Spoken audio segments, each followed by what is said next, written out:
We'll be picking up on Chapter 7 of Burying the Boys, the CIA, the Mob, and America's Secret History by Daniel Hopsicker. The Third Gorge. The Bay of Pigs adventure marked for the first time in agency's history that its army of hired adventurers were extensively employed inside the United States. Just what, we wondered, had been the qualifications for being hired as a hired adventurer. We recalled Paul Newman's famous question in Butch Cassidy and the Sundance Kid: who are those guys? Were they like relief pitchers in baseball, hanging out in a hired adventurer bullpen somewhere, waiting to enter the game? Were they paid by the day? Was there a Teamsters hiring hall somewhere for apprentice adventurers and journeyman soldiers of fortune? This speculation is, of course, silly, but not as silly as the CIA's pretense that its paid employees are somehow not CIA, but rather contract labor. If the English language means anything, a CIA pilot is someone who makes his living flying for the Central Intelligence Agency. Such people are not freebooting soldiers of fortune, rogue agents, or emissaries from the spiders from Mars. They are employees. The doctrine of plausible deniability is Orwellian doublespeak, a fig leaf which the boys place in front of the secret history in which CIA plots become a splendidly checkered crew who accepted as a risk of doing business with the CIA the disagreeable fact that it would disavow them if they were caught. When they do get caught, the boys in the Ivy League ties backpedal as fast as their shifty feet can shuffle. The hapless agent caught in the spotlight suddenly becomes an aging former OSS daring doers, and out of work Green Beret, or an on the make mercenary, anything but an employee. David Ferry and Barry Seal are just two of the more recent in a long line of brainstorming brigades who left their union cards at home when they went to work. They didn't have to ask who their employer was. They knew who they worked for. They worked for George Dool. George Dool created the largest airline in the history of flight.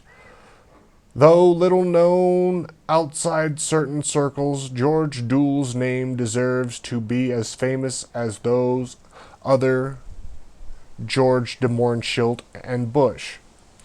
As the man responsible for airborne plagues which have included the cheap and easy availability of heroin in America's inner cities after Vietnam and the cocaine epidemic of the 1980s, Dool's Spook Air, still headquartered in the desert of Marana, Arizona, was used in operations at the Bay of Pigs in Laos, Vietnam, and on innumerable other black ops. During the 1980s, it will be where Barry Seal will get his planes. Today, it is still there, looming out of the cactus and tumbleweed, a sprawling airplane hangar large enough to house a 747, edging up to the shimmering tarmac of a remote airfield set in shimmering Arizona desert 90 miles south of Phoenix. When CIA proprietary Evergreen Air opened a huge new hangar in 1996, they dubbed it a George A. Dool Aviation Center. They dubbed it the George A. Dool Aviation Center. On a wall inside is a plaque reading George Dool, 1909 to 1985, founder, chief executive officer, board of directors of Air America, Air Asia Company, Civil Air Transport Company. The plaque is the only memorial to the man who created and ran the largest airline in the free world. Evergreen repairs and refits commercial airlines in addition to keeping their hand in the game. They were involved in the mid-90s in selling in the selling of C-130s, which the Forest Service was supposed to use to help fight the scorching blazes which plagued the western U.S. in summertime, to a Mexican drug cartel. Under Dole, the CIA established a bewildering number of proprietary airlines, asked by then Deputy Director to account for all the planes in Dole's regime. A staffer once spent 3 months on the project before confessing he could never be more than 90% certain. The problem, he explained, was that Dole was forever leasing planes between his shell corporations and changing their markings and tail numbers. In the heyday of the Cold War, Spook Air not only owned more planes than any other airline, but with nearly 20,000 employees, it employed more people than the CIA proper. George Dole's career began when he won a commission in the Army in 1931 and learned to fly. He became a pilot for Pan Am, flying old Ford tri-motors on the Guatemala to Panama run and helping chart new routes through South America, where he almost certainly rubbed elbows with that other conquistador of the air, David Ferry. Along the way, he charted the Pacific Corporation, a CIA front in Delaware, long the boy's corporate domicile of choice. Dole's empire quickly grew to include Air America, Civil Air Transport, Southern Air Transport, and dozens of small puddle jumper lines. Under the cover of legitimate freight and charter services, they supplied a 30,000-man secret army in the mountains of Laos for a 10-year war against the Pachet Lao,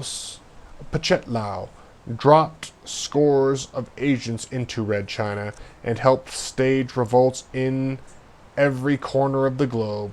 Dole's pilots, invariably described as a raffish lot, flew in and out of tiny jungle fields in abysmal weather and under enemy fire. They referred to the CIA as the customer, ammunition as hard rice. Being under heavy fire was sporty. Brushes with death were fascinating. To be absolutely fascinated meant scared witless, professed a writer for Time who covered them. Dole was kept busy traveling the world orchestrating his vast air armada, visible at CIA bases from Vietnam to Panama City. But he stayed aloof from the pilots, many of whom regarded him as a bit of a snob. "I never saw the man without a tie on," scoffed one. All that flying about aroused some curiosity, even in the New York Times, one of whose reporters brashly asked Dole in 1970 if Air America had any connection with the CIA. "If someone out there is behind all this," Dole airily replied, "we don't know about it." Dole died as he had lived, in anonymity. When he passed away in Washington at the age of 75, there was no formal obituary in the Washington Post or the New York Times, no memorial service, no flowers. He was quietly buried at a private funeral in Liberty Isle, I think.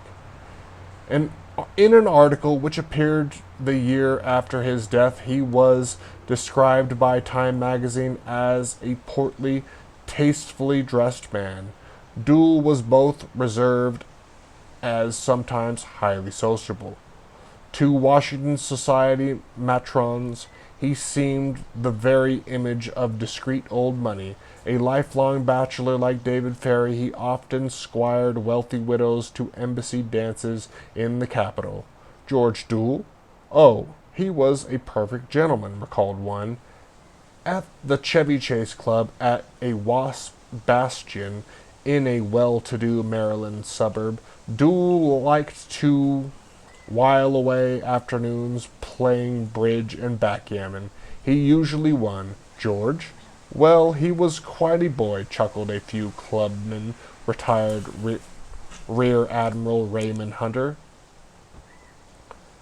But just what did he do? I rather thought he was in investments, stated one society matron, Margaret Wimsat, told the New York Times he was a bit mysterious.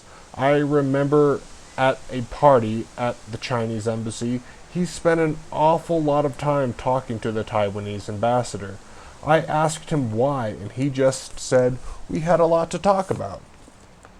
He would sort of peer at you through those thick black rimmed glasses. Once she recalled she mentioned the name Richard Helms, former director of the CIA. Do you know him from the Chevy Chase Club? She inquired. Oh, I know him better than that, said Dool. Dool's airline empire was known by half a dozen different names. During Vietnam, it was sometimes called the Shy Airline. Shy Air flew where few tourists wanted to go. Passengers were often obliged to exit by parachute, and some of its cargo would probably be unwelcome if it were to turn up in the bridge mix at a society matron's card party. In the public revulsion against covert operations after Watergate, after the extent of the CIA's covert operations were revealed by newspapers to the American public, the agency was forced to dismantle Dool's huge aerial empire and sell off the various planes and airfields, but the empire struck back. Representative Otis Pike, who chaired some of the committee hearings, had himself been a World War II Marine fighter pilot and was a moderate but highly independent Democrat who represented a rock-solid Republican district on Long Island where he was regularly reelected with ease. Until he undertook the investigation of the boys' sordid behavior, the boys proceeded to make an example of a patriotic congressman. Pike was defeated in the very next election after a smear campaign that would have made a Stalinist commissar blush. Outside money had poured into Pike's district as a warning to any future politicians who might have the temerity to exercise oversight over the apparatus of the national security state. Today, the airfield with the huge hangar bearing George Dool's name shimmering in the Arizona desert sun seems perfectly ordinary and unexceptional, rather like the George Dool who enjoyed playing bridge at the Chevy Chase Club and dancing with wealthy widows. There is probably nothing remarkable about the reports of unmarked black Chinook helicopters that take off regularly from a far corner of the airfield headed south. And although Mr. Dool's connections with the CIA and his role in founding the agency's air operations have been documented in books and by congressional reports, the CIA does not acknowledge the relationship. According to a spokesman at the agency headquarters at Langley, Mr. Dool's name is not listed on any official file. Officially, the CIA says it has no record that Dool ever worked there. If you check with them, they'll tell you the same thing about David Ferry and Barry Seal. And that's it for Chapter 7.